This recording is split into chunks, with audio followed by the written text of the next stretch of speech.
Hello, well, we come to the last of our series of Bitachon, of the Chavs Levavos, and in reaching the very climax, last night we managed to finish the whole of chapter 5.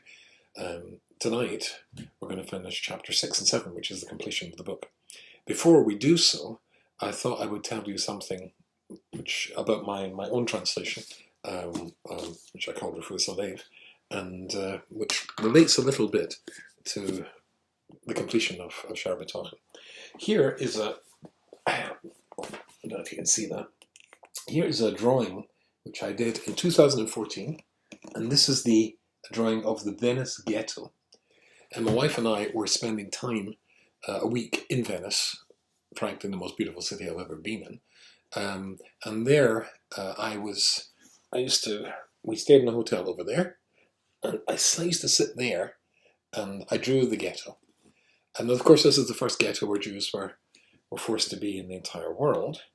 And so if you can see here, this is William Shakespeare. He wasn't there at the time, I just put him in. William Shakespeare, who I have pictured with his Merchant of Venice, the famous anti-Semitic play, although scholars argue it wasn't anti-Semitic, but the scholars are not Jews. And there he is, happily, smugly leaving with his material for his play. Incidentally, he never actually visited Venice. There is a picture of a medieval Jew. I took that from a painting of a medieval Jew wearing a red hat. Jews were forced to wear red hats, a bit like the yellow star that European Jews were made to wear. And he's scowling at Shakespeare. I don't know if you'll see him scowling there. And he's pointing at this corner. That's where the Jews were rounded up. Venice Jews were rounded up to taken to Auschwitz. Here are two Italian Jewish Auschwitz survivors. One of them was the famous Italian writer Primo Levi. That's him being dragged out of Auschwitz. It was taken from there. Two of the medieval guards I drew there. Jews had to pay the medieval guards to lock them in the morning. At night at 10 o'clock, and let them out in the morning at 7 o'clock. And that was meant to be Mussolini, but it didn't turn out very nicely. And I've got a little kid playing soccer and playing football in the corner, bouncing the ball in his thigh. Keep you up, we used to call it in Scotland, just to bring it up to date. And and it more or less looks exactly like that. All the buildings are a bit higgledy-piggledy. And I thought the reason I'm showing you that is because I thought it was a wonderful thing. When I was sitting there, I used to get up at 5 in the morning and sit in my little seat and work on the completion of the manuscript. And for me, it was such an irony or an excitement, because this is the ghetto where Jews were forced to live, the first Jewish ghetto, and it was also the focal point of the initial and original Jewish publishing when publishing came into the world. Same era, many of the first volumes of the Rambam, etc., were published in Venice. But you had to submit your manuscript to the church, to the censor. It was attached to the publishing houses to make sure that nothing in it or contained nothing that the church would find offensive, and the church found very, very many things offensive. And I just thought, as I was sitting there finishing this manuscript, how wonderful it was. I could leave and come in whenever I wanted, and there was no walls or restrictions these days. And I could submit my manuscript, sent it to my publisher, and there it was. And I could say whatever I wanted. Any valid and authentic Jewish idea was not going to be rubbed out or erased by the church in my case. And when I finished the book, and that's actually completed it there, but there was a conclusion I wrote, and that was a few months later when I was in Yerushalayim. It was in the Shari Chesed area of Yerushalayim, and I just thought that this book, Shar Bitachon of the Chavs Levavos, this book had carried Klal Yisrael from 1514 to, now it was 2015, and now of course we're 5 years later. All the way through the centuries, Klal Yisrael was defined by their bitachon, their certainty in Hashem, their certainty that they were going to return to that city, Yerushalayim, which I suppose ultimately is the most beautiful city in the world. So last night, we managed to get a whole chapter of Shar Bitachon. Because this is only 12 sessions, we've only been dipping in and out. But I'm going to try and, in just a few minutes, and complete chapter 6 and chapter 7. Chapter 6 is based on how chapter 5 finishes. which we didn't actually complete last night. So let me turn to that. And here he's talking about developing trust in Hashem. And he says someone who has no trust in Hashem, on the other hand, is constantly worried about events and happenings in the world and whether they will harm him. He worries about having no one who loves him. He worries about not achieving everything he wants to achieve. He strenuously stores up as much wealth as he can, as though he's a guarantee that he's not leaving the world one day, which, as we all know, we all are. He pretends to himself that he will live forever and strenuously avoids considering his final days. Instead, he absorbs himself into and is absorbed by the material world. He gives no thought to the spiritual matters and whether he has kept the Torah and invested towards the next world. And sadly, that we know lots of Jewish people, wonderful people in their own right, but that would probably define their attitude. He does not consider what it will be like and what he will be like in it. The myth he constructs of his immortality, such a Jew, and permanence drives him to pursue the pleasures and indulgences of this world. Anyone who tries to change his mind and invites him to ponder a different view, saying, won't you even consider a life where you grow here as an investment towards a life in a different world? Will be met with the cliche, not until I've amassed everything I need for my well-being and the well-being of my family, when my wife and children are taken care of and have everything they will need till the end of their lives. Then I will stop worrying about this world and I will turn my attention to Hashem and what I have to do for Him, and then and only then will I start investing in the next world. That attitude I've come across many, many times, and perhaps you have as well, is the person that says, my career comes first. I've got to establish my career. I've got to go and become an accountant, a doctor, a dentist, a lawyer. I mean, all the Jewish things. And then after I've established myself, then I'll turn myself over to considering the spiritual side of the world and God and all that stuff. Chapter 6 allows the Bitachon to develop and elaborate on this concept. I would like, he writes, to address and expose the shallowness of the cliched and incorrect argument we referred to at the end of the last chapter.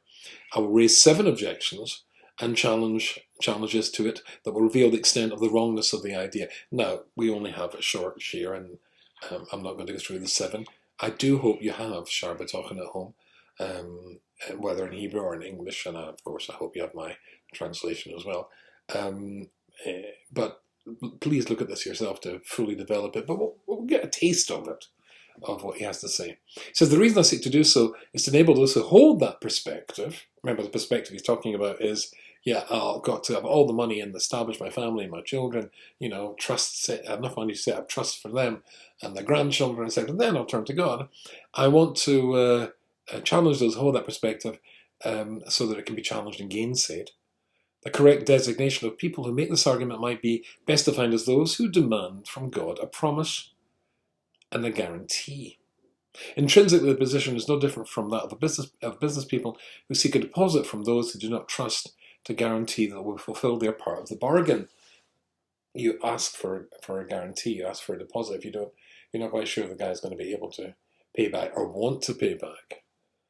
But ask the Shar Bitachon, are you really extending that logic that may be legitimate when it comes to a business deal with another human being to Hashem, to the Almighty, to God? You think perhaps God might not be able to pay back? You want the deposit of, you make sure that I have the financial security in my life and the life of my children and my grandchildren. Why not just throw in great-grandchildren? How much money is that going to be? And then, when you give me that, then I'll do it. I'm looking for a deposit. You think Hashem can't do this? Yeah, I normally ask for a deposit when you think the guy won't be able to follow through. God can always follow through. Or maybe you don't trust he will follow through. That denies everything we've been learning through our last 11 shiurim. But everything, Hashem is there for you and everything. And nobody can deny him what he wants to do. And then he goes through various analysis of why this argument is ridiculous. So your basic argument, I suppose, I'll give you a taste of them, part of your basic argument is, when Hashem gives me everything I need to set up my family for a couple of generations, that's when I'll turn to him. Oh, really? Well, that sounds like a pretty open-ended check to me. How will you know what will guarantee the income of your family for 2 generations? That sounds like a lot of money. And that means you might just be too busy earning all that money to ever get around to turning your attention to that other aspect of your life that you've been denying or neglecting or ignoring till then. And then, of course, that takes us to the other idea. Oh, sorry. And suppose you do, you win the lottery, you've got all the money until, and then, wow, now I'm free to consider religious stuff. How do you know how long you're going to live on the planet to be able to consider religious stuff? Suppose, as happened to me today, I tried to cross the road in where I live, Central Avenue, in the Five Towns, and there is a pedestrian walkway which they legally, like a British zebra crossing or zebra crossing, and they have to legally the cars stop at. I walked out with my mask and my blue rubber gloves, and one car went flying past at 70 miles an hour, followed by 3 other cars, and one I was waving very angrily at. You know, he sort of like he seemed slowing down, feeling a little bit guilty. He just broke the law and nearly killed me. However, maybe Rubenstein, I think, yeah, I'm healthy and I'll get to be 120, and then you foolishly walk off the sidewalk, the pavement, onto the guaranteed right-of-way walkway when people are driving wearing masks. It does something to the psychology of a person who's driving behind a car wearing a mask. And this is in the 5 towns where they actually generally drive quite nicely. Don't try this in Brooklyn. Where they don't. How do you know you're going to live to 120? Oh, Bitachon, you set me up with the money, and I've got all the money for my kids, my grandkids, my great-grandkids. Then I'll turn my attention to my relationship with you. Oh, really? When's that going to be? You think you're going to live to be 85? And you plan in your mind that you're going to you'll have enough money by 60 to be able, or 65 to be able to turn yourself to religious life. How do you know you're going to get to 85? Maybe you'll cross the road at Central Avenue in the 5 Towns. Not a good idea. And then he says, so let's read a little bit further. He says the following thing. Now we're leaping from here to chapter 7, the last chapter. And he's talking about the relationship which a child has with his mother, a newborn child. Then, of course, it has to eat. And the food comes from his mother's breast. The baby simply assumes that the breast is the source of its food. It doesn't realize that it's a part of his mother. There's a mother there. When he grows up and a little bit older, then he realizes actually his mother is the source of his food. As the child grows, then he realizes that there's more to the family dynamic than just the mother and the fact that she's nursing the child. There's also a father who, brings in the money, perhaps from being an accountant, a lawyer, a dentist, what other Jewish things like that. And he plays a part in his life, so he develops a relationship with the father. And then he grows up himself and realizes there are other players in his life, and he starts to develop a relationship with them, and he gets a job, and he gets a relationship with them both.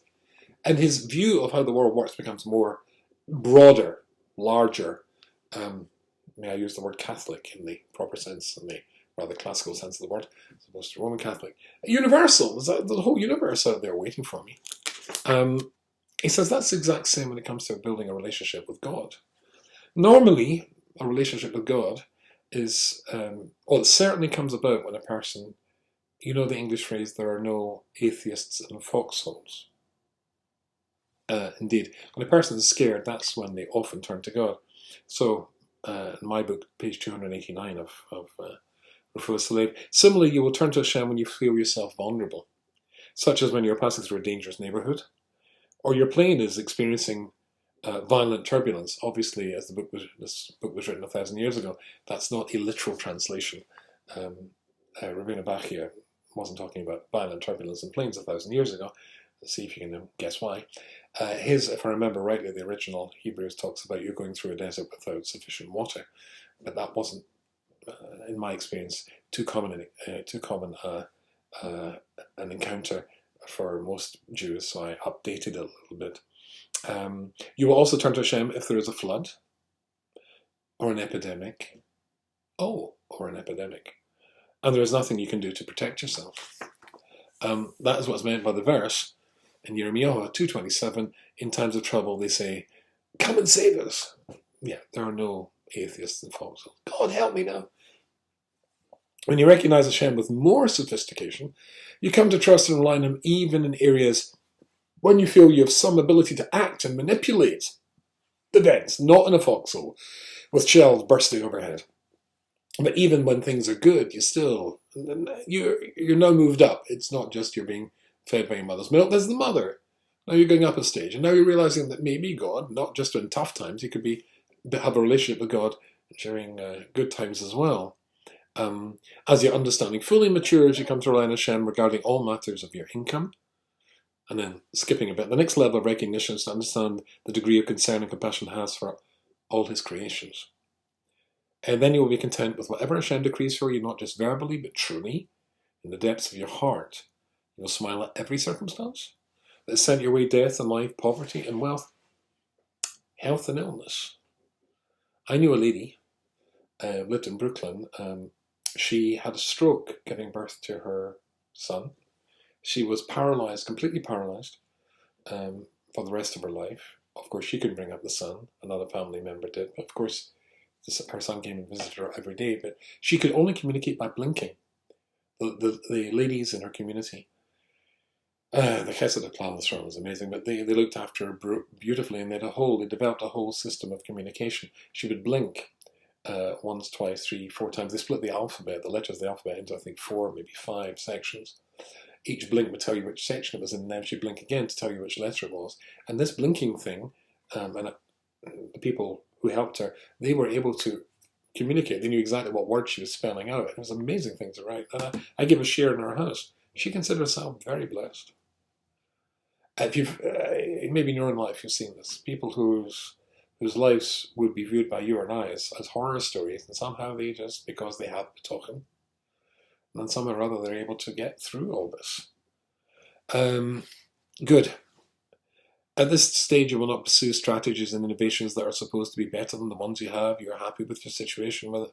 And whatever livelihood and income you're provided, you know it comes from Hashem. You know he's looking after you. And you know he knows, even if you don't see it, don't see the whole picture, that this is the best thing for you at this moment in time.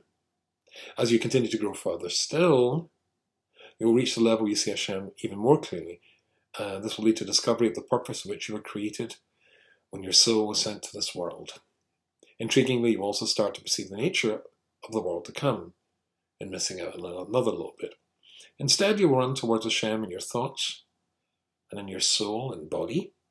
You'll find yourself, when you find yourself alone, you will be happy to think of Him. You will actually feel incomplete when you find yourself not thinking about Him and His greatness. If you've ever seen a chosn and a kala, after they become engaged, they are never off the phone with each other. They're constantly phoning each other. Why? Oh, they're in love with each other. That same sort of relationship you can have with Hashem. The more you strengthen Bitachon, the more you work in Bitachon, the more you come to love Hashem. And you can't stand to be away from it. But Shlomo Volba, the great Shlomo Volba, he always davened Mincha at the earliest possible time. There's, of course, the earliest time and the latest time, more towards nightfall. But he always davened at the earliest time. And people said, why do you always daven at the earliest Mincha? The afternoon prayers at the earliest time, and he said because he couldn't bear to be apart from Hashem for such a long period as the later time. When you've got Bitachon, you've got a real relationship with Hashem, and you know that He is your Father, and you feel that. Then at that point, you can't stand to be away, being away from Him. And that's basically the end of Shar Bitachon and Chavis Labos. And when I wrote this book, or this translation, just a few months after, I was in the Venice ghetto, and I didn't have to take it to a censor. And now I was in Yerushalayim. And in Yerushalayim, the city that Jews were thrown out of 2,000 years ago, and here we were back. Here I am back, sitting there as well. This was the book. This was the feature. This was the character trait, the Midah which carried the Jewish people through crusade and inquisition and pogrom and even the Holocaust, and still had Bitachon that the promise of Hashem to Abraham, Yitzchak, and Yaakov, and to Moshe, and to us, that we were going to be back in the ultimately beautiful city of Yerushalayim, would be a promise that would be kept. And there I was, finishing the last words. The final words that I wrote was, When you finish the Sefer Torah, when we finish reading the Sefer Torah, Simchas Torah, and of course we roll the parchment back to the beginning and start all over again. To develop a relationship, you have to work at a relationship. That's true about marriage. It's true about any relationship. The relationship of building Bitachon with Hashem is this book. So I hope you have this at home, whether in Hebrew and English, obviously. I hope you have my English translation. And I hope you and I can work on this, building our relationship, building that strong Bitachon and Emunah. I really wrote it for young people, because if only people could build the idea of Bitachon and Hashem Yisborach into their DNA when they were young, when life's tough times come along, when they just wouldn't seem tough at all. They'd be much able to deal with them. As Ramatzio said, as I quoted last night, if nobody had ever written the book, it would have to be developed as a therapy. Unless, as he said at the very beginning, if you remind how we started, now we've rolled the Sefer Torah back to the beginning, now we go back to start again, Shabbat from the beginning. He said, unless you have a relationship with Hashem, you will know no peace, no worry-free time in your life. You'll always be concerned what's around the corner. But if you do have a real relationship with Hashem, then you know that whatever Hashem has for you around the corner is ultimately for your good. Because after all, He loves you. And you love Him. Thanks very much for being part of these 12 sharing. I hope that's given you a taste of Shar Bitachon. I hope you make it one of your major addresses to visit and strengthen that relationship with Hashem Yisborach. And of course, as we're coming up to Pesach, Echad Kosher B'Smeach, a wonderful Pesach, even in these difficult times. We can still make this an outstanding Pesach.